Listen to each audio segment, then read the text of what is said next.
And do Sports Network. Oh, what the fuck, man? What the fuck is going on here? It's Two Brothers Podcast. It's Wednesday, June 25th, and we've got the boys back. We've got a little bit of a malfunction in the beginning. We're going to keep that shit in because why the fuck not?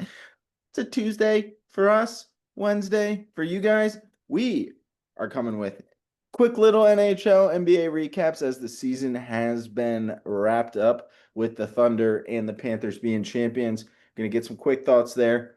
Guess what? You guys are listening today on Wednesday. NBA draft. Who the fuck knew that it was on a Wednesday this year? I didn't. So we're jumping into that. We're going to talk a little bit. Some good fits, some guys we're watching. There is so much trades and things going on right now, Max. My phone is blowing up. I'm not even Adam Schefter or Woj or Shams. But my phone is blowing up, so I know everyone else's is with NBA. We're not going to get too into the weeds on the draft because who knows? By the time you listen to this and by the time we record, every single pick could be traded 1 to 3 times. Who the hell knows? Got the NBA draft. We'll talk a little bit of that. Max is coming at you with a beautiful, beautiful UFC 317 card. There's a couple ones I've got circled, so I can't wait to get into that with him. And of course, we talk golf because that's basically you're going to get a little NBA draft and recap. You're going to get a little NHL recap. Going forward, we're just going to be rocking and rolling, locking the fuck in on some UFC, some golf, and we're going to sprinkle in baseball here and there when we can. Maybe just find some fun trends for you. Max, before I introduce you, even though I'm introducing you, I got a bone to pick with DraftKings, my favorite betting website, the best website. However, I placed a $10 plus 10,685, so 10,685 odds on a no sweat home run bet last night, right? $10 to win a grand, a little over a grand. I have Judge, Cal Raleigh, Mike Trout, Christian Yelich, bunch of bombers, right? Mm-hmm. First 3 games go up. I hit every single one. So I hit Yelich. I hit Judge in the first inning. Raleigh in the bottom of the ninth bailed me out there. Didn't matter because Yelich hits. I am 3 of 4, Max, on a plus 10,685 parlay. And my cash out option before the Trout, the Rangers, I think it's Rangers Reds, or not Rangers, Angels Reds. Yep, Angels Reds. Before they even start at 940, I'm only getting a $230 cash out. How is it that I get 3 of 4 legs on a home run prop, plus 180 or more each, and I'm only getting 235 on a cash out? That's absurd. I have gone 3/4 of the way there. 400, I can understand. Maybe even like a 350, but 230? Absolute dog shit. You know what I didn't do, Max? I didn't fucking cash out because that's ridiculous. Because if he had hit and I had cashed out, that would have been mind numbing and I wouldn't even be wanting to talk right now. But I am so hungry right now for that next win, Max. I am right there. That little floater to 1K, I'm going to hit it. I am very damn close on some nice winners today. We're going to keep that shit moving. And I'm pretty sure it actually just hit. So your boy is 1-0 for the start of the day. Had a little nerfy parlay. I did hit it. I did hit it. You see that 177, 25 to win 177 on a 3-leg parlay nerfy from 7 o'clock to 7:40. We are just starting the podcast. I haven't even gotten to the point of kicking it to Max yet. Haven't even gotten there yet. And your boy's already cleared 180. Making back a little bit of what I just bitched about. But DraftKings, hear me out, brother.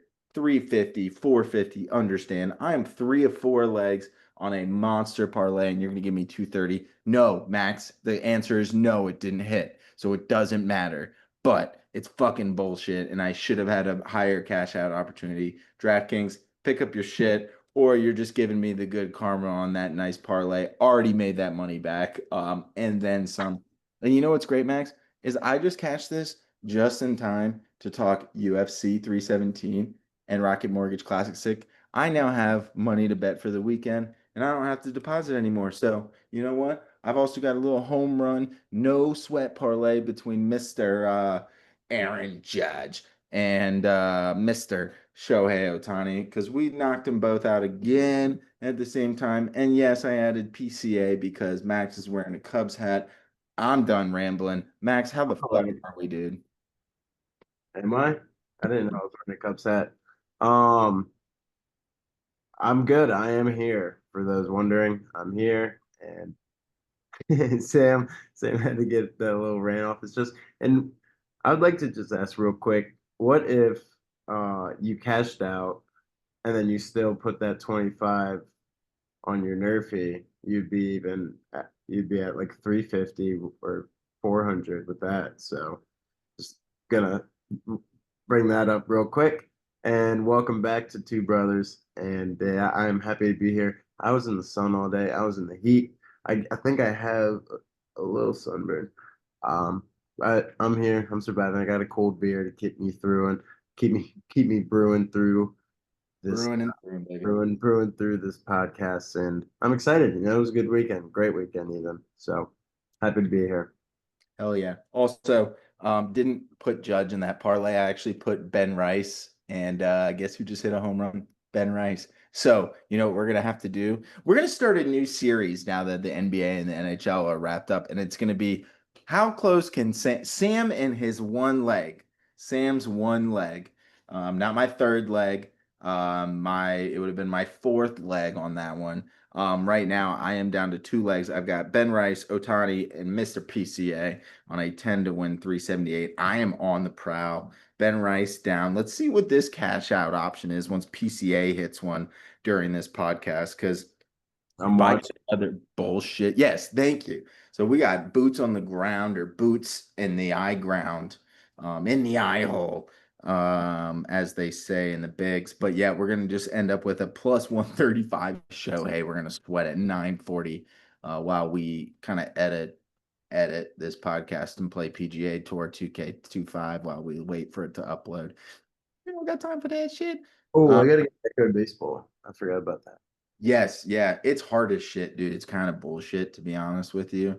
Like, I'll like click a button and like Luann Louis is like running to the flyout and then she'll run past it and I have to like click back and it's not as easy with the analog stick versus like the little mouse. Um, So it might be easier on the Switch. yeah, it might be easier on the Switch. So yeah, take a look at that. It's still Okay. fun. It's still reminiscent. Like I still played it a few times. I played it for a bit. I'll still play it like when I feel like it. Just About just that, Pete, just we have have a little patience. Like basically be like, I'm not gonna just maul everyone first game. So you know what, Max? It gives us a bit of a challenge. It's not too easy on us, so that's always nice. Um, so yeah, so back to the original point. We've got NBA and NHL wrapped up on this season. A bit of a hectic start, but we're gonna get right back on track. Right now, we're gonna talk a little NHL. Max, I know you've been more of our puck head here on the pod, so we're gonna do just kind of you're gonna do a little brief cliff note summary thoughts on the last series and Panthers beating the Oilers in six. And then I'm going to do the same for the Pacers Thunder, and we're going to keep it moving, give you guys a weekend preview and some more winners here. So, Max, thoughts on NHL Stanley Cup? I know you were rooting for the Oilers there. Yeah, I mean, it was still a good series, great series. Few blowouts. But Panthers are fucking amazing. I know Connor McDavid said at one point that like their third line had like 20 points, and like all of them had like 20 points through the regular season, which is unheard of and unreal. I mean, that might be a fact to check me on. But that team was unreal. I mean, I said it to begin with. I should have gone with like my actual gut, but I went with my heart more so. I really wanted the Oilers to win. I even wanted Stars to get there. I wanted it to be Stars Canes, I think. Or no, it wasn't Stars. I think yeah, it was Stars Canes. But oh well, that is what it is. Panthers were amazing. They're a phenomenal team. Did a great job scooping people, trading for people, and yeah, Their celebration looks unreal. Brad Marchand's a fucking goof. That's fair. Yeah, and like, uh, yeah, I mean, It's just is what they dominated. is what it is. I mean, like, do you even want to entertain the minutes of talking about how Florida might be a more advantageous hockey town to be in if you're an NHL player, and maybe there's more likely of free agents and people taking pay cuts to go there because of income tax and things like that, especially with the NHL salary cap not really like at the same pace as like an NBA or NFL? Or is Yeah, that like old man screams at cloud? no, I think even I want to say like Spit and Chicklets brought that up, like Biz or Wit were like, oh, of course, like Dallas, right? I think it's Texas and Florida don't have income tax. Yep. Yeah. Texas and Florida. Like, of course, these guys can like get these like maybe a little older, but still like really good players, and they can just bring them down. And it's also good weather. Like I mean, you think of like well, Jamie Benn's been there the whole time, but like Tyler Sagan came from Boston down to Texas. I mean, Marchand came from Boston down to Texas. Like they're like, hey, come to this nice ass weather. You still play hockey and you win games. Um, so yeah, and you don't have the income tax. So I think you're right. Yeah, I mean that's definitely something to think about, but it is what it is, you know. I did see to just for the future, not Bears, Blackhawks have three for the draft, number three overall, so that'd be interesting to see what they do there. But it was just a little teaser in the near future. If McDavid were to lead the Oilers, there's only someone, a respectable source, just was like really the only markets that could do it were Chicago, maybe like Colorado, New York, and maybe Dallas or something. Like so, there was only like four. Chicago's one. I was like, let's go. Fuck Usually, yeah. that'd be sick. Yeah. But the two Connors, double con. That would be, dude. That would be in Chicago. Oh, Yeah, they Chicago is one of those. I mean, obviously, original four, right? Midwest, sick. coldish shit. But yeah, it's one of those like you get you get the right team. Like I bet, what was that? What was the last 2018? Was that the last title for them? 15. 15. So it's been a little bit, but those years, those like 5 years, that town didn't give a shit about Cubs.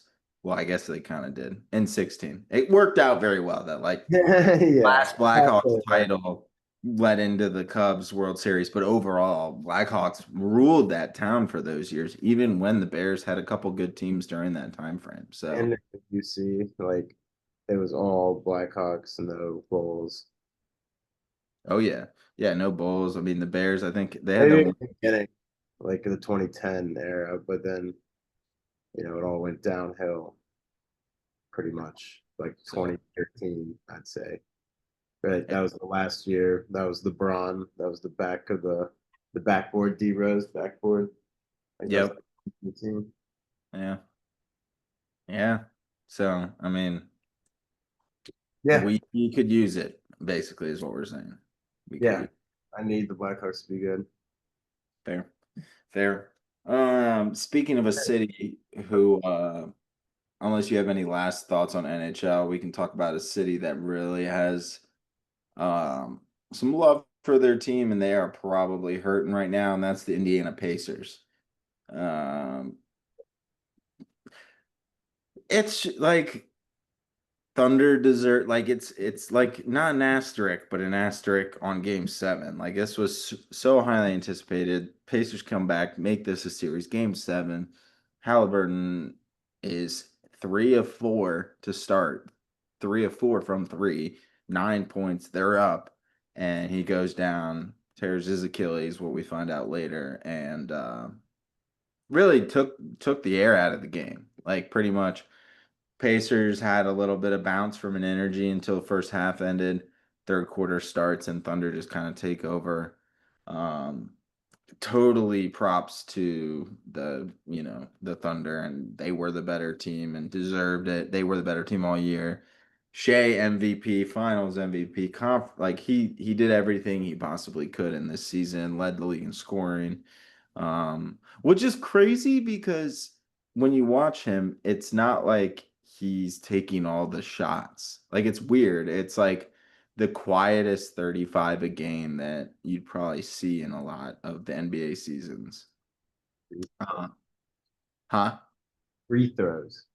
A lot of free throws, yeah, a lot of free throws, yeah. But it's like one of those like you just look at it and you're like, oh, he's only got like 12, and then all of a sudden it's like, oh shit, he's got 14, like in one quarter. Like what the fuck? Damn, he All of a had, sudden he's got like 28 in the fourth quarter, and you're like, I don't even remember any of it. Um, yeah, I mean, it yeah. was cool to Props to see. Yeah, and I think Thunder, like, it's cool to see Sam Presti after rebuilding, like, kind of doing the trust the process, um, many, many times, and seeing how they're still looking good for the next 5 years. They got so many goddamn them. picks. They should have been doing what Brad Marchand was doing and thanking like Paul George and like the Clippers. You see how he was They hanging showed off. that it was like Shea, for like six first rounders, I think seven, and Shea for Paul George. You are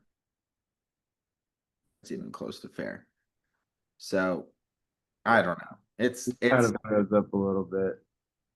yeah. Oh, I Did probably Jay for six first rounders? What do you mean? yeah. It was Shea and six first rounders for Oh, PG. oh yeah, sorry. Yep. Yeah, that's insane. And Gallinari, throw Gallinari in there, and you're just like, oh shit, like that's insane.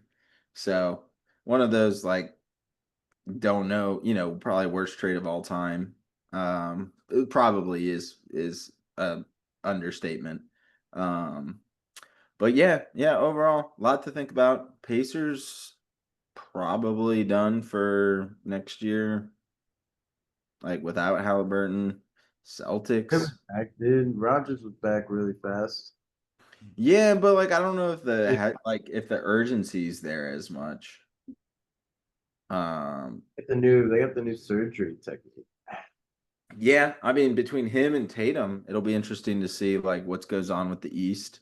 I think, I mean, dude, we talked a little bit about Pulls, Desmond pulls, pulls, Bain. pulls, pulls. Um, and we'll just like segue real quick into the NBA draft and like free agency. I mean, obviously, tips off to the Thunder. They're going to be back next year. Feel bad for the Pacers. I'm not going to sit here and spend a bunch of time feeling bad for them. They made a sick fucking run. They're a fun team. They'll be back. But yeah, dude, those injuries go down, and then you've got Bain getting traded to the Magic, Kevin Durant getting traded to the Rockets, CJ McCollum swapping with Jordan Poole between the Wizards and the Pelicans. I saw like with right before we started podcasting, fucking Porzingis going to Atlanta. Oh, Uh, I didn't see that. Well, I did see Porzingis' name, but I didn't even like look at it. yeah, yeah, Boston. So according to Shams, it's Boston, Atlanta, and Brooklyn are finalizing a three-team trade, sending Porzingis and a second-round pick to the Hawks, Terrence Mann and Atlanta's 22nd pick to the Nets, and Niang and a second rounder to the Celtics. Damn, What are the Celtics? They're just getting rid of Cap. I guess. Ah, so funny. Sean on the group text just said I texted after my Nerfy hit and my baseball right now. Sean's giving me shit because I didn't cash out last night. Said if you knew baseball, you would have cashed out last night. That's messed up. Um, fuck you, bitch. Um, so yeah, That's exactly what I said. That's awesome. Or it's kind of what yeah, I read. fuck out of here. I didn't say if you knew baseball. I said if you just cashed out, then you would have had more money. But Yeah, yeah, no, you both are right, which is crazy. Um, and Cubs are down 2-0, so maybe PCA can. get the boys back into a good spot. But Yeah. that's okay. I that's all I have NBA free agency updates. I know there's going to be a couple others, and we could sit here and probably make a whole podcast of speculation, guys who could be moved. I think all of the Celtics could be on the chopping block minus Tatum. I don't know. I mean, obviously we see KP getting traded. Drew Holiday. Oh, sorry, one more. Drew Holiday going to the Blazers, but Celtics getting a nice young piece in Anthony Simons. Yeah, for real. Um, maybe we can expect Jaylen Brown and or Derek White to go. If I had to guess, Max, just from prediction purposes, and we can clip this for later, be willing to bet that they ship Jalen for a bunch of like a big package, keep Hey, Simons, keep Derek White, and then run with Tatum, Peyton Pritchard, and the rest of the squad. I mean, dude, I think that's the move. And I think that but move. ooh, do you think he's worth like number two? Like Spurs get Jalen Brown. I mean, he's only like what, like 28? Yeah, he's young. He is on a he's on a big deal, but But they really are only paying. Well, they got Fox. I don't hate the Spurs idea. Fox, Wemby, Brown. Is Paul still there? I don't even know. Is he retired? I don't think so, but also Stephon Castle's there. Keon Johnson, Jeremy Sochan. I don't know where else. I wouldn't like him at Charlotte. I'm just thinking if like what first rounder they could trade him for. If they Uh they're saying the Mavericks might sign him. Chris Paul's a free agent right now. okay. Yeah. Mavs. Hell yeah. Yeah. So yeah, we'll see there. Plenty more to get into. That'll probably over the next couple of weeks. That'll probably be just something we continue to update. A lot of speculation. We could do dream scenarios. I'm excited to see how this draft shakes out. So let's transition from end of season. Mind you, end of season was Sunday. It is Tuesday night. And between end of season and now, every trade that we just talked about, well, no, Bain happened before, but Simons, Durant, Porzingis, Holiday all happened between Sunday and now. Yep. So what I'm saying is that we're not going to spend any more time than we need to speculating about what's going to happen in free agency, what's going to happen in the draft, different theoreticals, team fits, things like that. I don't even want to get into that because, Max, it sounds like the trades and everything is just going to be off the wall. So here's what I'm going to say. Who are you most excited about in this draft class? You can take the cookie cutter answer or two, or if you want to go a different route, give me just the player that you're most excited about or most intriguing or kind of what you're thinking there. Um, and I'm gonna pull up the draft order and some other things while you do that. Yeah, I mean, obviously I want to see how good Cooper is. I feel like every time, I mean, not, I don't want to say that, but like the last guy that was like this hyped was Zion. Unfortunately, everything that's kind of happened to him, he's gone back into the shadow. Um, I mean, I can even kind of say like a bull Yes. ball. I know Wemby, I guess, was the next big prospect, but like like you see these guys that are super hyped up and don't really get the job done. I think Cooper can take care of it pretty easily. I don't know, dude, because you watch college basketball all the time, and then you get to the draft and you're like, oh wait, sorry, fucking eyelash. Like oh wait, you got like the foreign like the La Liga guys. You got a bunch of like different, even like G League are still an option, right? I don't know if there's, Yeah. but just like I don't know, it throws me off now. It's everything's kind of changed, so the draft kind of fucked me up. But I think, I mean, honestly, both Duke guys. I think I'd be interested to see if Khan is up there for the mock draft, and that's kind of surprising. Not really. Like he's a great player, but him being at 4 is what I'm seeing to Charlotte. That'd be kind of crazy. So that'd be interesting to see as well. So I'd say both Duke guys. I'll take the cookie cutter route. That's fine. That's fine. So I was listening and I feel like as like not that we are secondary consumers of media because we're not Shams, we're not Woj, so we kind of take the information that we get. Um and so we have to credit our sources. But I was watching ESPN Bet Live today and they were talking about, just different NBA draft shifts.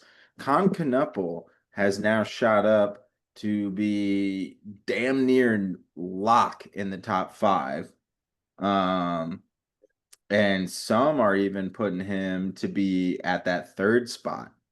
And I think that's going to Phoenix or yeah, I have the logo in front of me, the Sixers. Yeah, sorry.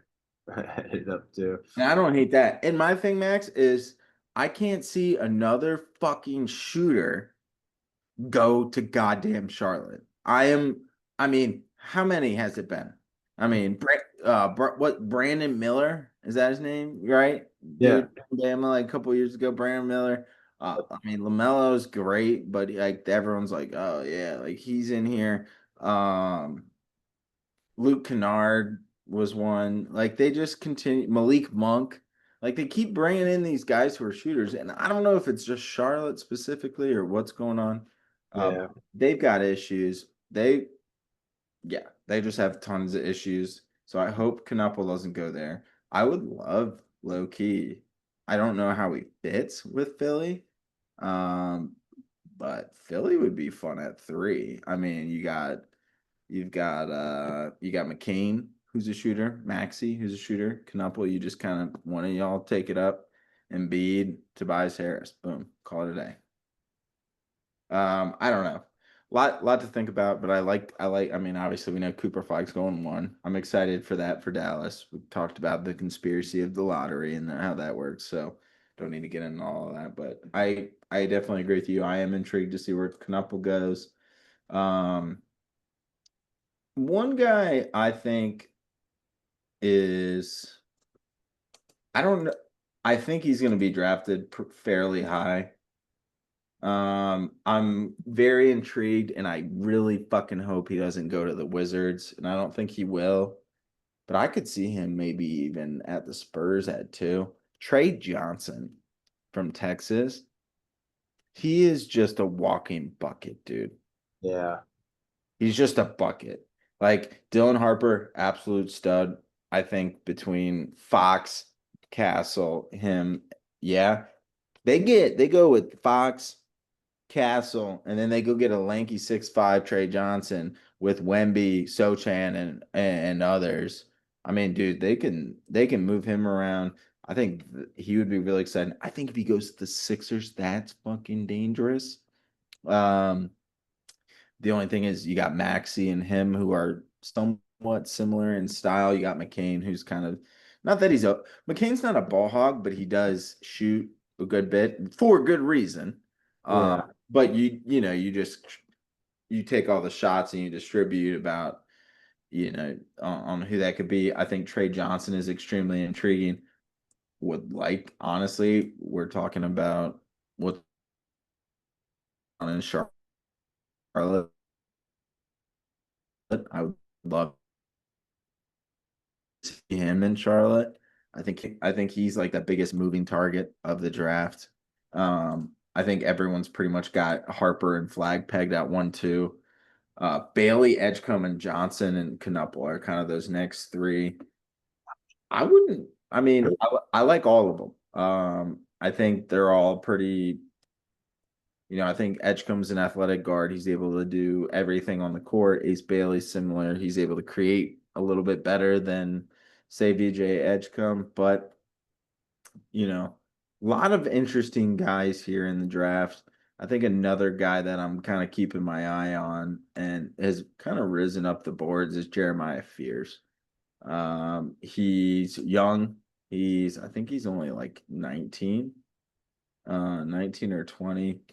Guard from Oklahoma, able to get a bucket. I think he could potentially be a good spot. I really think and hope he doesn't go to the Wizards, but a lot of things I'm seeing could be that, especially after they trade for McCollum, get more of a point guard to pair him with. Um, those are kind of the big names. And then one last name I'll bring up, and it's more on the later side. Um, where is he?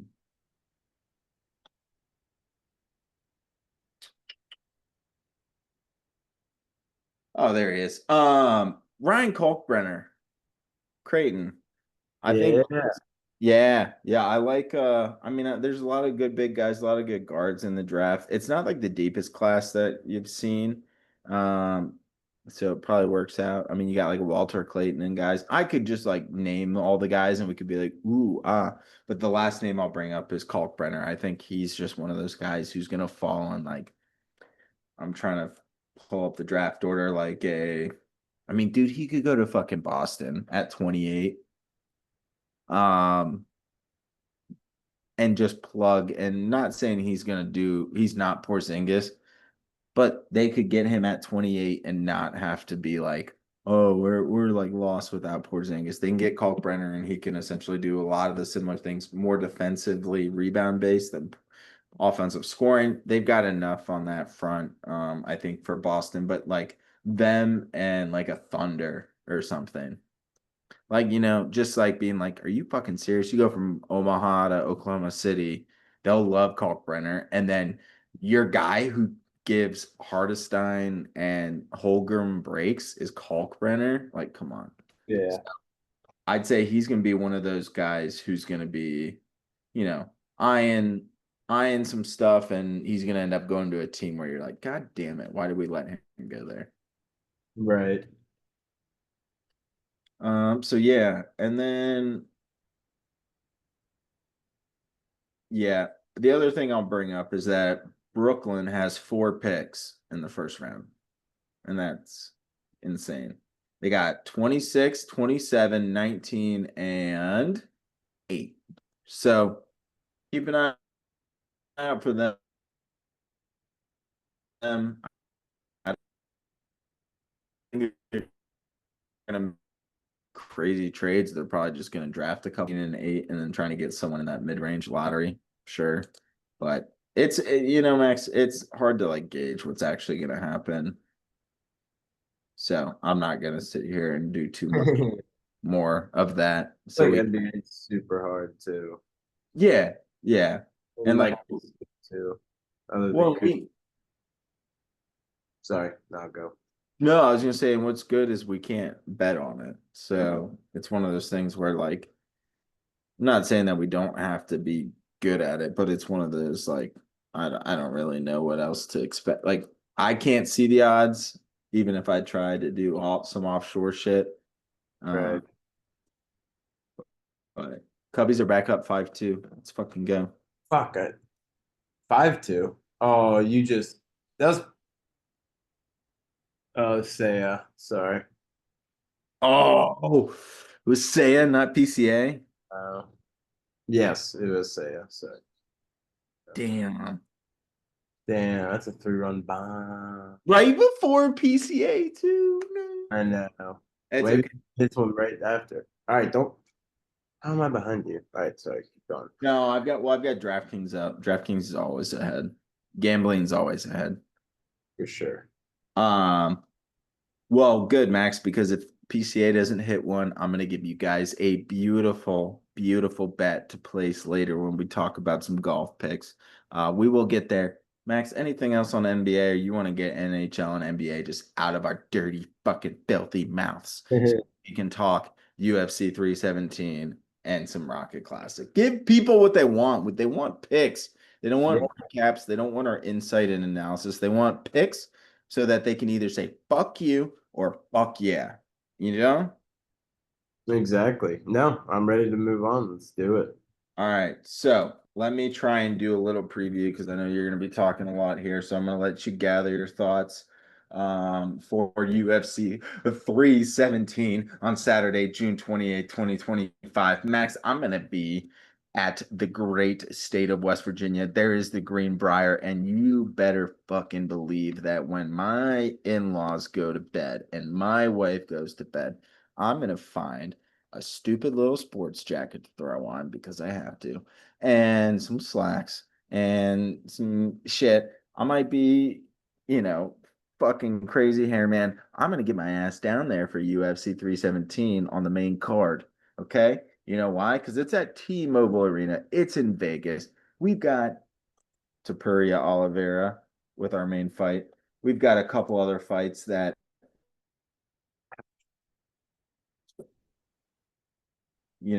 might just scratch that itch. If you're an octagon maniac, whatever, Max, what's the term? What's the term? Puckhead, we've got puckhead, dimple head, seam head, footy fucking dumb fuck, pigskin head. What's the term for UFC?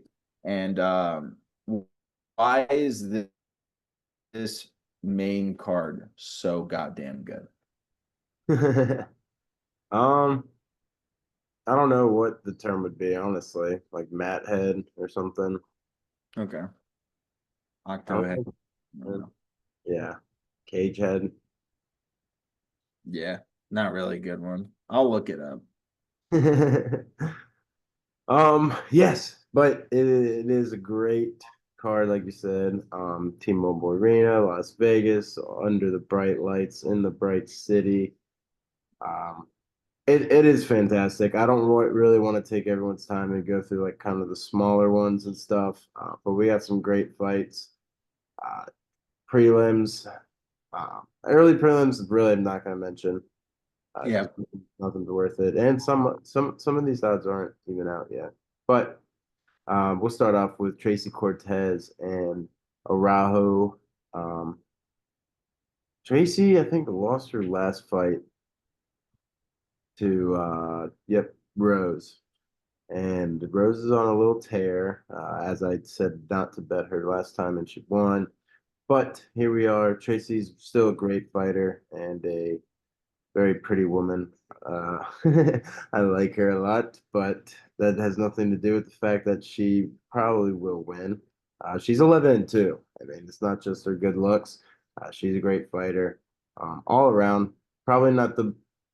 It's not. She's not really favored in anything. I'd say she's well balanced in everything. So she could get caught lacking. I wouldn't put it on like a huge parlay, but just something for fun. I might be able to scrap something up for y'all and give you odds. But that's a great one for the part or for the prelims. Yeah, a good underdog to start the day. Sorry, I got a little frog in my throat. Um, Hermanson versus Rodriguez. I got a nice little feeling for Hermanson. Yep. He's a crazy little Norwegian. Um, he kind of goes all over the place, but he beat Joe Pfeiffer, and Joe Pfeiffer is like a psychomaniac. He also beat Chris Curtis, which is a good one. Lost to Strickland and split decision, and Doladiz. But Doladiz is super nice and sneaky. So I He like is. him as a nice little underdog there. Super, super good.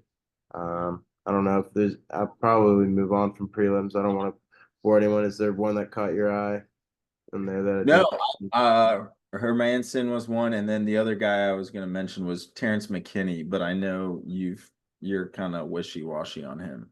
I think you've been in certain matchups. I feel like he's more matchup dependent for you, but I was going to ask about him. Yeah, I think I did have him back in February to win um, against Hadzovic, but we'll have to pull the receipts up on that.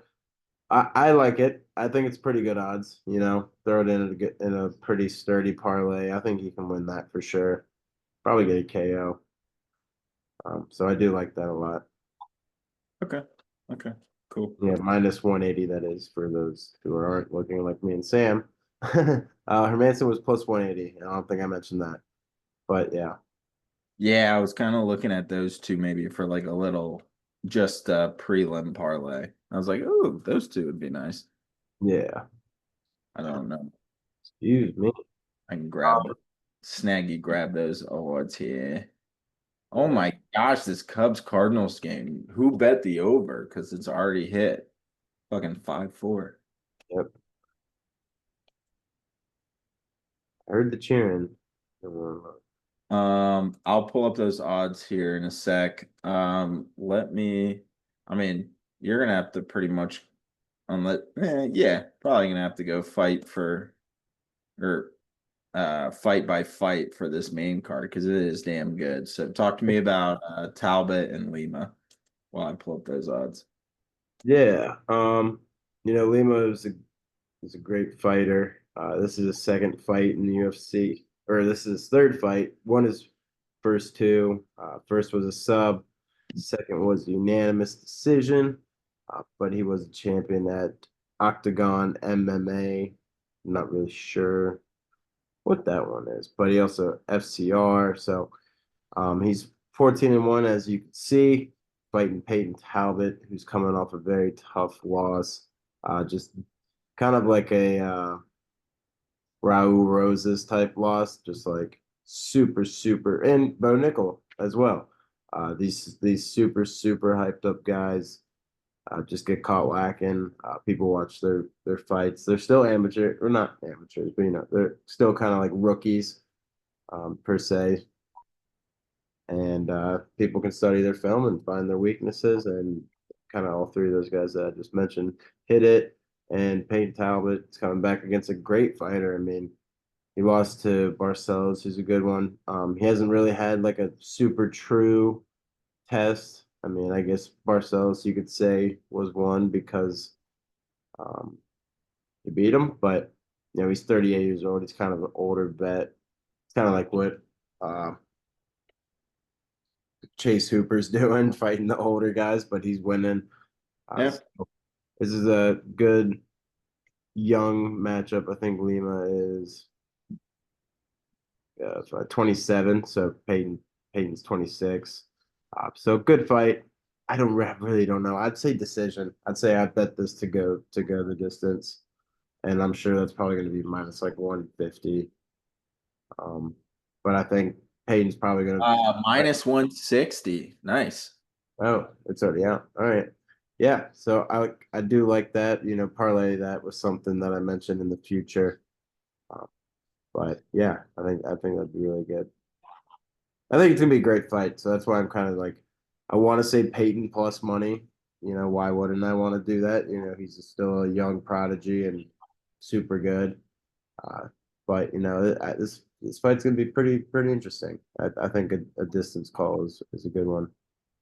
Hey, I mean, it's Lima by decision at plus 100 or Talbot at plus 500 for decision.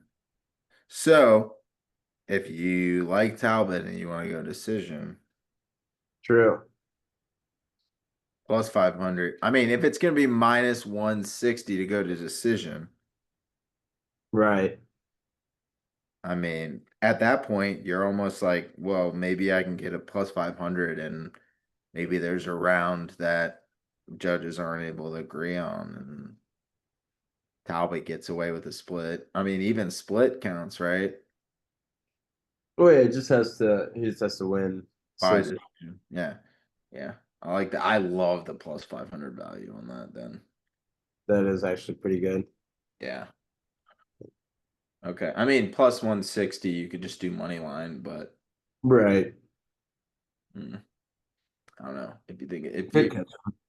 I mean, the odds are saying it's going to go to decision. That's kind of like if you just look, you take away the person who's winning, it's, it's, You gotta think about this is almost like not really, but they favor the fan favorite, not to be like, oh, this is rigged and stuff, but they do. I've seen it. Everyone has seen it where they kind of favor the fan favorite or the guy that should be up next. We've seen it a good you're saying in like a decision battle or Igashan, Shemaev, um, fuck that bitch. Ian Gary. There's been a few. So yeah, Yeah. Been a few, but it is what it is, and so that's another thing to think about. And Peyton Talbot would be that guy to be the favorite come decision,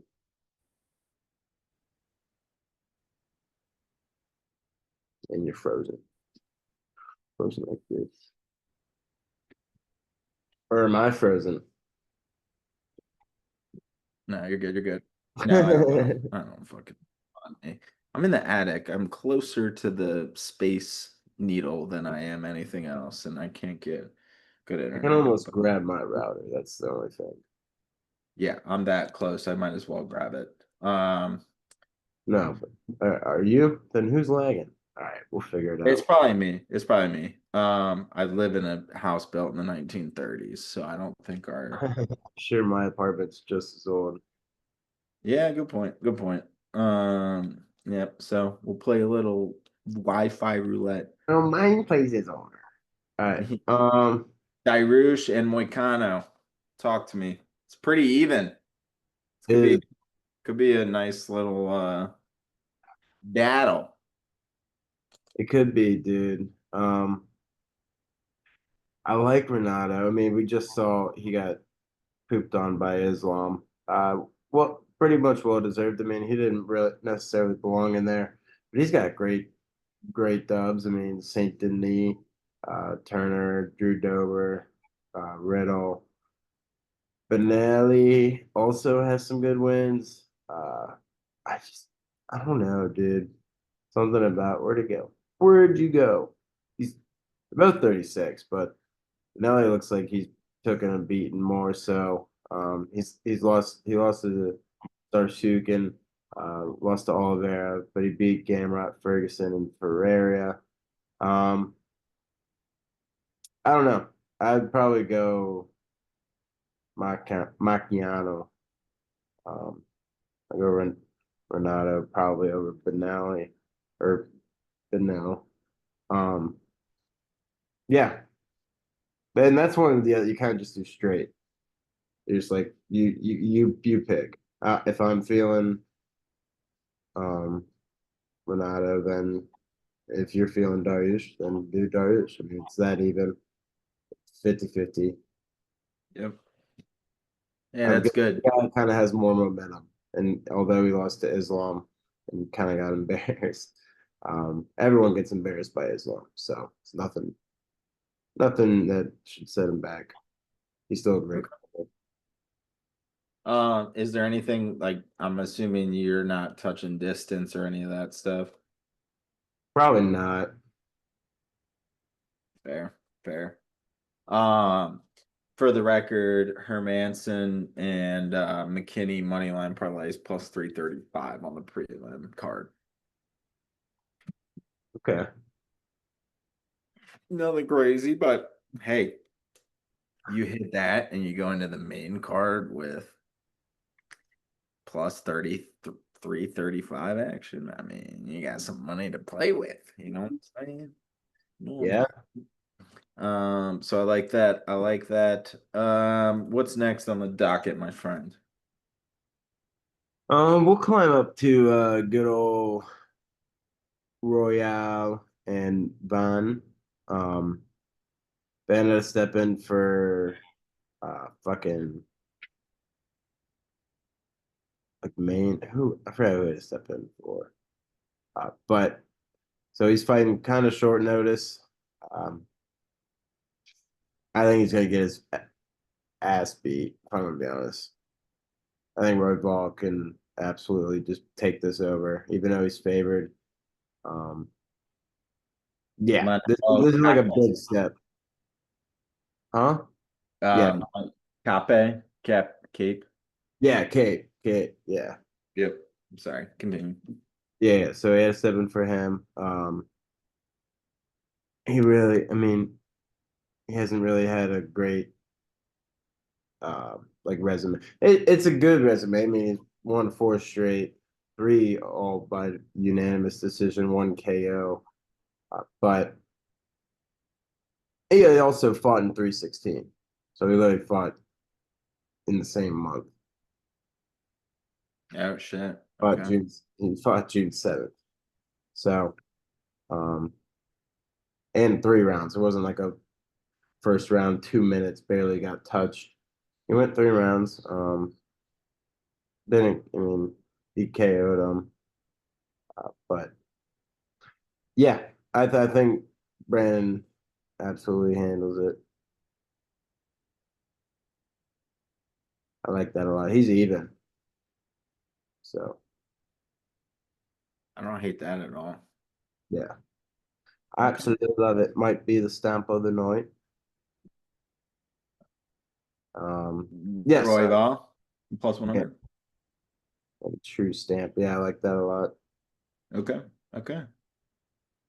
Jesus, I thought we were done with the we were getting to the last card. There's so many goddamn good fights on this main card. We are only up to the second to last one. And I know. Toya and Kai Kara France. Talk to me. I mean, Kai Kara France. Here's what I'll say, Max. I'd circled two things on this card. And so am I crazy to like Kai Kara France in a plus 200 bout here with Pantoja, or is it just going to get to the ground and Pantoja is going to dominate from there? Um, yeah, dude. The thing about Pantoja, it's he's such a like a I don't want to say like a weird fighter, but this man just like he can fight to anyone's like ability. Like he just he has a stamina of a fucking maniac. Like he's like a Marab and God, I can't forget my Cheeto Vera. I almost forgot his name. He's like Marab and Cheeto. We're just like unreal stamina, just always calm, cool, collected. Just literally, if you look at his mugshot, or not his mugshot, his like ESPN shot. Excuse me. If you look at his ESPN shot, like that's like the face he makes the whole time. Like he has no emotion. He's just there, just like straight face, just absolute locked in. He's a fantastic champion. I mean, and it shows. He's four defenses. He's won 7 in a row against great fighters. Um, Brandon Moreno being one of them, who is my top five favorite fighter.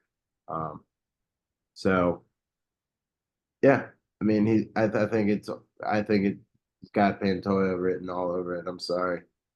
Kaikara is good. Um, Pantoja is better. Okay. Okay. Any props you like in that regard? Probably decision. That's just what he does. It's And he crazy. did submit Escura, but that like I don't know why they threw that man to him. They just straight threw that man to like Yeah. Yeah. I it was was just a UFC debut, and he's just like, here you go. Kaikara is a more experienced UFC fighter than Escura, so that's why I think he can go five. Or what's the over? 3.5, right? Over under three and a yeah. half. Well, and then he beat Kai Kara France beat Ursag 3 months after he lost after Ursag lost to Pantoja and beat Mm-hmm. him and he knocked him out in like a minute and a half, Kai Kara France. And then Yeah. yeah, he knocked out Ursag. So then he's been waiting since that Moreno fight in 2022. So this is Kai Kara France's first title fight in like 3 years, and then Pantoja's. I mean, Moreno, Royval, Urseg, and Asakura. That's a good title run right there. Been the man since 2023, almost 2 full years, which is Oh, dude. not easy to do. And it's not like he's fighting every like 5 or 6 months, so like it's Right. not like it's pretty standard pace. It's not like he's ducking anyone. So, okay. All right. No, yeah, all the guys that you just named are like the top in his shit. So he's like, Yeah, yeah, he's not exactly. gonna go fight a top 10. He's not gonna fight like a ranked 10. That's just bullshit. Why would you do that? Yep. So Yeah. So split decision against Moreno. decision against Roy and Urseg, and then a sub against Asakura. So I don't hate that decision. And Kai Kara France tends to stick in fights, I feel like. Yeah. Um, And Pantoja is not going to take, like, he's not gonna like he's knock him not going to out. bite and stay. Unless he absolutely has it, he's not going to, like, risk, risk it, like, himself getting caught in something, you know? Right. He'd rather just have like a slow burn sub or something like that. Yeah. Which is why Pantoja's sub win is plus 200 and his decision is plus 185. Yeah. Because it's pretty close whether it's gonna be one or the other. But decision is minus 105 on regardless of who's winning. So I like that. Minus 105 for a decision there. Yeah. I do like that too. Okay. A neutral fight that I can get behind. I can get behind that bet without getting too hurt there. But I am probably gonna go against what you say and sprinkle a little Kai Kara France. But Gotcha. I will do a little unit on I'll probably do that with one other thing we haven't talked about yet. And I'll probably sprinkle on that and then I'll do decision on that. Because I don't hate Pantoja or anything. It's just I like Kai Kara France to make a little upset. There's always one dog in one of the last like 3 to 4 fights that's like, all right, you have to take a dog at some point. Yeah, exactly. But guess what, Max? It's not here. It's in the next fight. But tell me why I'm wrong. Tell me why Charles Oliveira will not beat Ilya Tapurio. Why he won't? No. I mean, I'm gonna say I'm not gonna do anything too much on this. All I'm gonna say is you got two bets to take, and it's Charles Oliveira money line plus 350, or you got Temporia knockout, which I don't know what it is, but Yeah, let me get that. they're one of two bets that you're gonna take. A Tapurio sub kind of scares me. knockout is minus 160. That's crazy. Yeah. KO, TKO, DQ. Yeah. Which, yeah. Like I feel like he could knock him down and then jump on him and submit him just to like be like petty if because like submitting Oliveira is crazy. Yeah. Okay. But I don't think so. I think he could just knock him out and then whoever. And as long as it's not Herb Dean, they're gonna probably wave it off once he hits the floor. Okay. Shit. So it's definitely Tapurio then. Damn. I'm doing Oliveira. Like I am betting Oliveira. Oh, I'm betting I'll Oliveira. probably oh dude, I'm gonna have to probably Venmo you because I need I think I'm just gonna go home early and watch and buy it. Or no, I'll just sign in on mine because then I'll have it forever. Sorry. Oh, either way, we'll figure I'll it out. just on mine because I'll probably have to do like a code or something. True, true. We'll figure it out. I'll get you.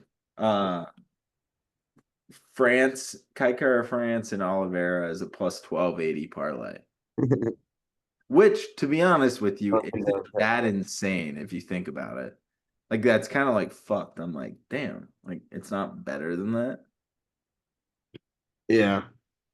but like it's not higher, but yeah, okay. Damn it. I'm I totally need Charles Oliveira to win. yeah, of course. Um and plus 700 by sub if you're listening.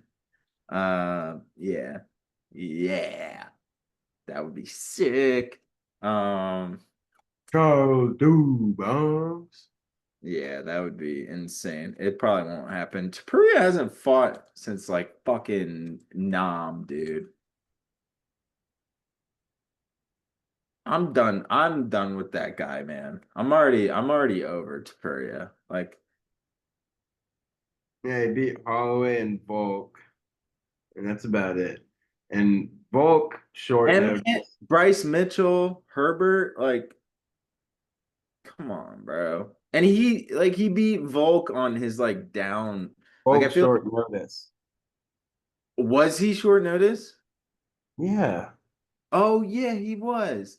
And he Yeah. just got short notice by Makachev too. Look here. Uh yeah. October 21st, KO'd by Makachev. February 17th of 24, which is still same whatever count or whatever. KO'd by Deporia. Yep. So then is Volk he's the featherweight champ though, right? Yeah, because Deporia went up and Yeah, then vacated he the beat belt. Lopez. And then he beat Lopez for the belt. Yeah. Okay. I mean, dude, he shouldn't be fighting in lightweight though, low key. Deporia? No, Volk, like he fought Makachev twice, and it just like Oh yeah. Yeah. I'm like He kept watching going. like this. It's like watching like a 6'5" NBA or like an ex college and like basketball player playing against someone like my height. It's like, yeah, no shit, dude. You're 5 inches. You're bigger than like I know you weighed in at the same weight, but like fuck you, dude. Well, it just came out. It was like for his trainer or coach or something. He was like, yeah, like Ilya walks around at like 187, but he fights at 145. He's like, we cut tremendously. It's like, what? That's insane. He just said he's like, I've seen him at 187. Or like, but I'm pretty sure he said his walking around is 180, like out of camp is 187. That's insane because featherweight's 145 and then That's I'm what exactly. and then what's middleweight like 160, 156? Yeah, I think 156 kind of sounds right. I'm just saying because Oliveira's at 156 and that seems way too specific of a number to me. Yeah, Yeah. Okay. Damn, dude, that's crazy. I don't like I respect Tapuria, but I'm kind of like, eh. he's a Uh, weight bully. He is a weight bully, and that's why I don't like Makachev either. Like it's very They like said they said Alex Pereira is, but he's not even nearly as much as these guys. Sorry, I just fucking well, no, and then well, Pereira wants to go fight heavyweight now, doesn't he? Like, doesn't he want to instead of just light heavyweight? Didn't they say he would go up more? yeah. Or maybe that's just a rumor, but like I don't know. I think Aspinall might get him. I don't know how much bigger. Oh, I I don't would know love how much that. bigger he could get. That'd be a great fight. He's not fucking like he's not big, you know. No, yeah, I Big, think but he's not heavyweight big. Like John Jones was able to get a little bigger for heavyweight. yeah, I don't hate a Aspinall Pereira fight though. That would be fun. Yeah. And shout out John Jones for being a fucking pussy and retiring before he fights Tom Aspinall. Okay, next thing I was gonna ask. Yeah, once we wrapped up the card, I don't know if we're there yet. Are we there? Pretty much, yeah. That's all I had to say for that fight. All right. I have another question not related to the fight, but I'll once we thought let give me your thoughts on John Jones. I just cut you off, but No, that's about it. Yeah, he made all these jokes and all this shit this whole time. You're like, oh, ducking. I'm not ducking. Um, and yeah, he doesn't end up fighting Aspinall and retires. Like, what the, what the fuck is his problem? Just did all this shit, being like, I'm only fighting like for good money, whatever. Like, I'm sure you got the offer you wanted. The Dana White literally will suck your cock. You're just fucking loser. You thought you think you're like a big. You think it's probably he probably thinks it's so funny, but it's just like everyone hates him now. Like you just fucking like ruined your legacy and like ruined how everyone everyone sees you as a piece of shit. You fucking coke addict, wife beater, like fucking like robbing like DUI, drunk yeah, driver. Yeah. yeah. You're a piece of shit, but you kind of almost brought us back. You're an amazing fighter. You can kick my ass. If you ever saw this and saw me in public, I would be dead. But like, Well, yeah, that was still a that. fucking coward. He would be more of a coward if he beat your ass because you talk shit on the internet. Yeah. Like honestly, there's a certain level where that crosses a Right. line. I don't think I'm crossing the line. I'm just speaking facts. Uh, Yeah. so it sucks. It sucks. He was, I mean, pound for pound, one of the best ever, but just kind of killing his legacy. He's almost like an Aaron Rodgers situation where you're just like, yeah, like stop talking, like just stop talking and just like get business done, and everyone will stop fucking hating on you. Like it's so simple. Yeah, I said it. I will agree that he doesn't make it easy on himself. Like it's like, yeah, like especially during COVID, like it's like, dude, just shut the fuck up. Like, All right, but that's all. Yeah, gonna be a great fight. Good, Jesus, gonna be a great card. Definitely tune in, and yeah, that's kind of all I got. okay, last question then. Because we're talking about, I've got a few guys. Pereira is one of them. How like I don't even know how to propose this question, but like how the fuck does Anklev get one shot at Pereira, beats him in a 5 round unanimous decision, which I I'll give you that. It was like 70-30 Ankalaev. Sure. He didn't fight shit before that. He didn't fight fucking anyone before that. Like Rakic, Johnny Walker, and Jan fucking 3 years ago. He gets a shot at the title. Now he's the title holder and he gets to call the shots. Like that's got to be a rematch coming, right? Yeah, it's definitely an automatic rematch. Um, I just haven't heard but anything. I'm a little worked up. no, I don't think it's. Yeah, I think it kind of just went. I don't know. You're right. I haven't heard about it either. It's 3 months ago. So it's like oh, actually, Max, I just might have answered my own question. I don't know if this is actually true, but if you know how you can just go to UFC and scroll all the way down because they'll usually have some futures. Ankalaev and Pereira are 12:30 a.m. January Thursday, the 1st of 2026. Damn. Wait. Shit. That seems like a long time. That's like 9 months in between fights. Yeah. Do you think they might have just put Thursday, January 1st as like a date, and then once it gets finalized, it might be sooner? Maybe. Yeah. I was gonna say, because like they've got the DDP, the Duplessis Chimaev fight booked for August 17th, but there's nothing in between that. So I'm almost like, do they just have it out because they know it's a rematch and they just want to see what money they can get before it's officially a date? Maybe. Right. Okay. All right. I don't know. Yeah, that's a good question. But I will say, you know how Pereira got there, right? I mean, Well, he didn't have to fight a lot, but he was also in kickboxing for like a bunch, right? yeah. But I mean, he didn't. Yeah, he had like no one got it because of the hype and the name. Ankalaev's a great ass fighter. I mean, No, I'm he's not saying under that. he's under the Russian Nurmagomedov umbrella. He's gonna get those fights. Yeah, no, I know, but like I guess like you win that, that's fine. But I mean, like Pereira's fought one, two, three, four, five, six, seven.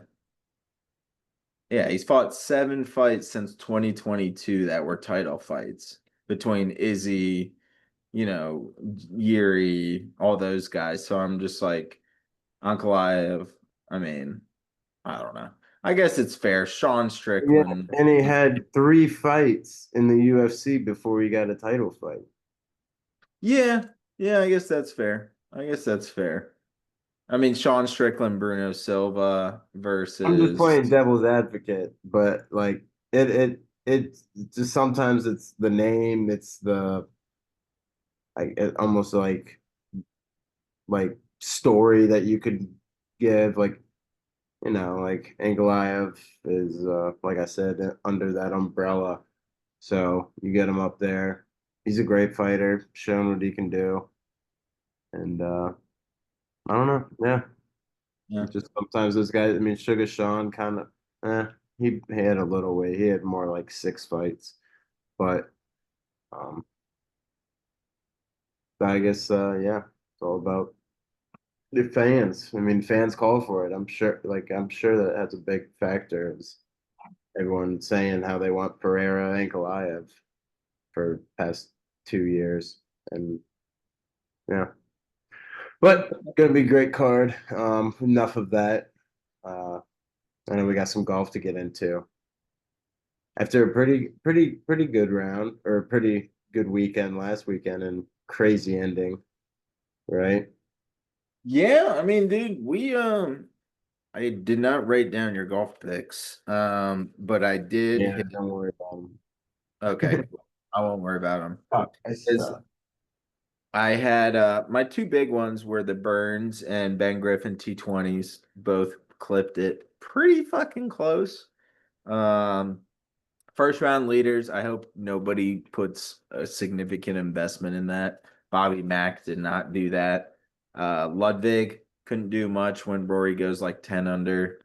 And then dude, my Ryan Fox top Aussie looked so good until Jason Day was like, "Hey, I'm gonna go like 13 under on the last 2 days," and made a run at it. So he did not get Ryan Fox did not get top Aussie, even though he ended up at 7 under. So I'd say overall about an even weekend. I did say Keegan Bradley was one that I was really liking. I Yeah. did only play him on the live front. I played him on Friday afternoon, probably halfway through his round. So got some money back there. And then also shout out to you, Max, on the last UFC weekend. Didn't do that, but Fiziev and Roundtree both hit, parlayed them. So between that and Keegan Bradley, my weekend was replenished, maybe a little bit in the green, but overall I bet a lot. And those two bets itself covered. So UFC and Travelers get us through the weekend. We've got the Rocket Mortgage Classic this weekend, and a couple things to note. Uh, going to be a high score. Whoever wins is going to shoot pretty well.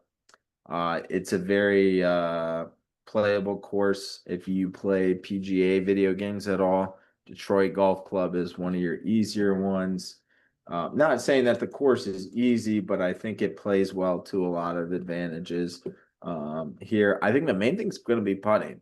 I think everyone's going to be able to get there in decent, get there in three. Now it's going to be what you do on that third shot with that putt. How you able to manage that? There are some very early fucking tee times from an Eastern standpoint. Just it being in Detroit. So there's a lot of couple things to keep in mind. Might be a little more wet in the beginning, might dry out at the end. So things to keep in mind. But overall, last year Cam Davis won in a pretty dramatic fashion. I think Batia missed a putt on the very last hole or two holes before that. I think in order to kind of give way to Cam Davis, Ricky Fowler won it 2 years before that. Tony Finau won before Ricky Fowler. All 20 and under, 20 under or better. So, a lot to look at here. I wouldn't say it's necessarily a bomber's course, but anyone who can hit like 140 to maybe 110 on the fucking line is going to be there. And then I think putting is another thing that's going to be a big factor because I think guys are going to be able to get there in three. It's just who's going to be able to capitalize on the putting front. So if you're looking at a strokes game perspective, putting is where you want to kind of, if you're going to give advantages, that's probably most likely where you're going to be at. And then Max, just from a field perspective, we have a bigger field than last week, but it's going to be without some of that top heavy talent. So a lot of opportunity here. It does kind of muddy the waters in front in terms of the odds. There's some guys that are probably going to be a little higher than they should. Some guys are going to be a little lower than they should. But we don't have Scotty Scheffler. We don't have Rory McIlroy. We don't have Stan Burns. So guys who have been really on that cusp over the last couple months or last couple weeks are not going to be there. Mhm. Max, let's start with you. Let's go with your best bet. What are you eyeing? I know it'll be back and forth until you run out and I have the laundry list. But let's do the back and forth. Let's get these accredited picks. And I will say that we might not post these every time, but we talk about them on the podcast. We post this fucking podcast. So Yeah. like I don't feel bad if I don't post on Instagram, that means you didn't listen and you're just waiting for me to post or Max or our account. So it's like you can also listen and we still get things right. It's just we're not gonna post. We got jobs and shit. So Max, give me 1.01. Mm. Give me Colin And Morikawa. oh, What? I was gonna say, and take your best bet because last week I took your Burns one, Yeah. right? Yeah. Yep. Yeah. So So I took your Burns one. So take your top. Sorry. Continue. Restart. What's your first pick? 101. give me Morikawa top 10 plus 130. I mean, like you mentioned that some of these other guys like the Rorys and Sheffield or Scotty, and yeah, and Xander aren't here. So, I mean, this is a good time for Colin to come out and just be like, yeah, I'm pretty good too. I'm like a top 15 player, and once the top 10 are gone, I'm a top five. So Oh yeah. I like that a lot. I love that. Is that including or excluding ties? I want to say it's including ties. Including. Nice. I like that a lot. It's a good one. Oh shit, man. There's so many.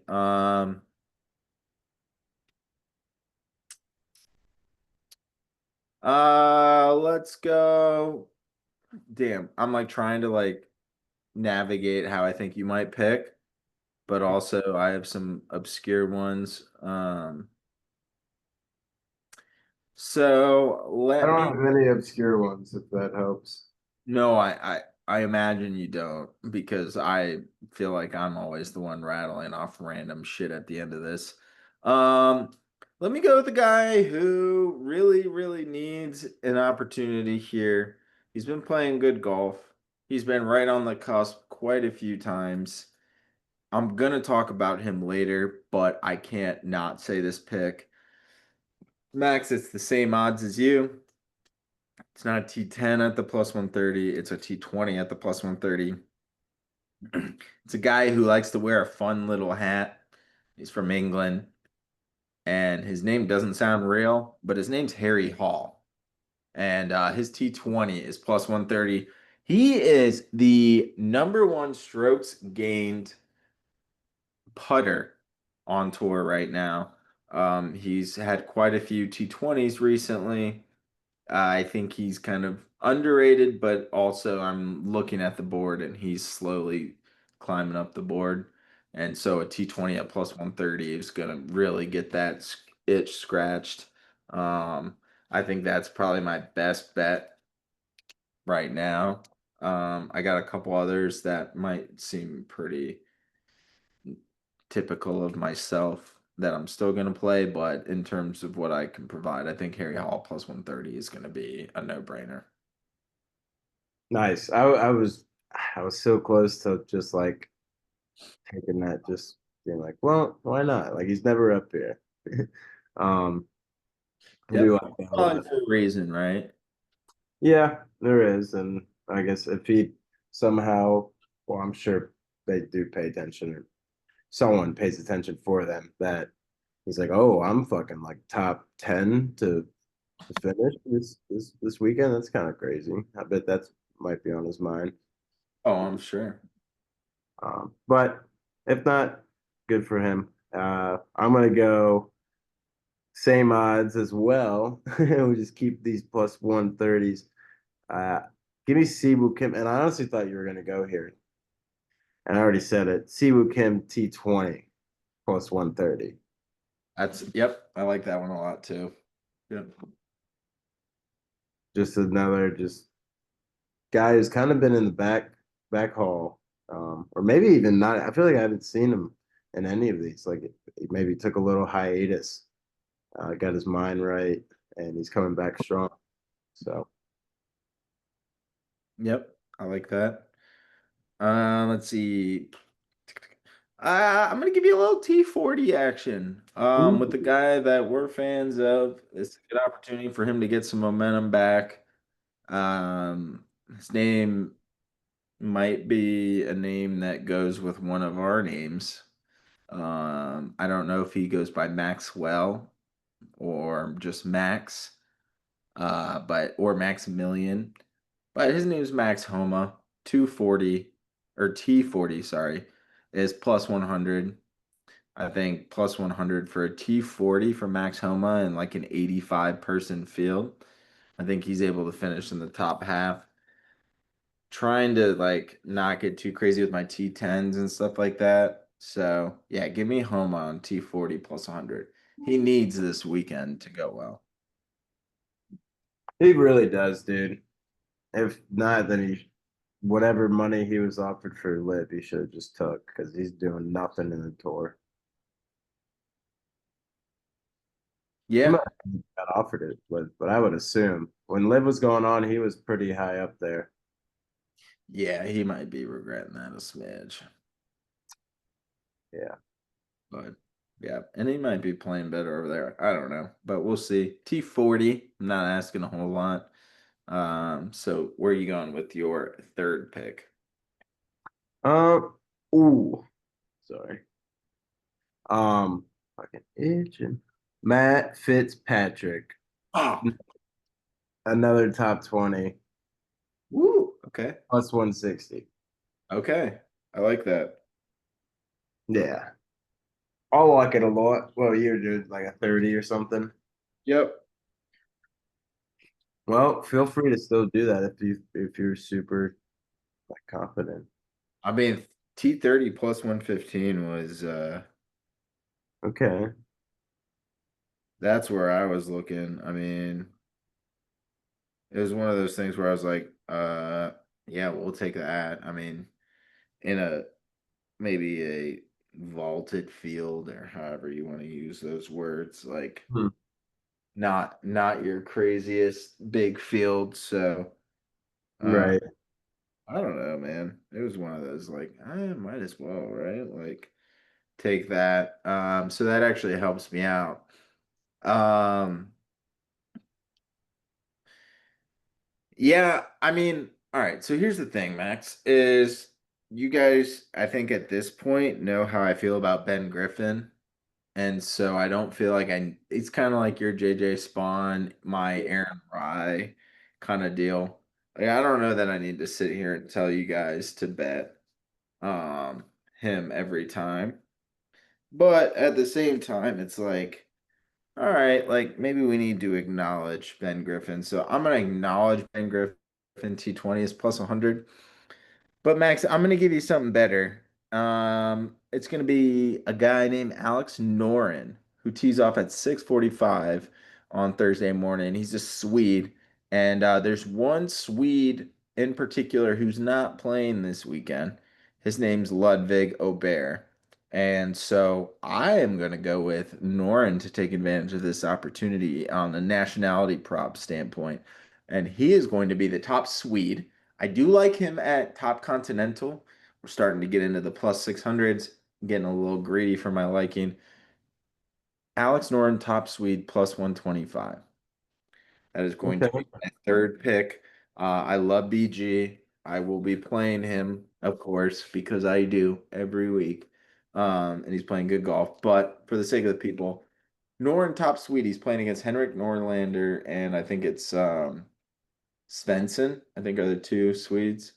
Um, Other than him, there's a fourth that I am apologizing for now, and he will probably end up beating everyone else because that's how that works. But yeah, give me Norn top Swede at plus 125. I like it. I know we are at the end of our three. Is there anything else you like? Maybe a sprinkly dinkly or anything else you're looking at? Otherwise, I'll just spew off my shit. Nope. Go ahead. Okay. First round leaders and or variations of first round leader. I've got four guys. No, three guys. Sorry. One, Cam Young, first round leader, outright. I don't give a shit. I don't even know what any of this stuff is aside from it. Plus 4,500. I got that earlier in the day. I already put a little penny on that. Cam Young, very capable of being that guy to be at the top of the board.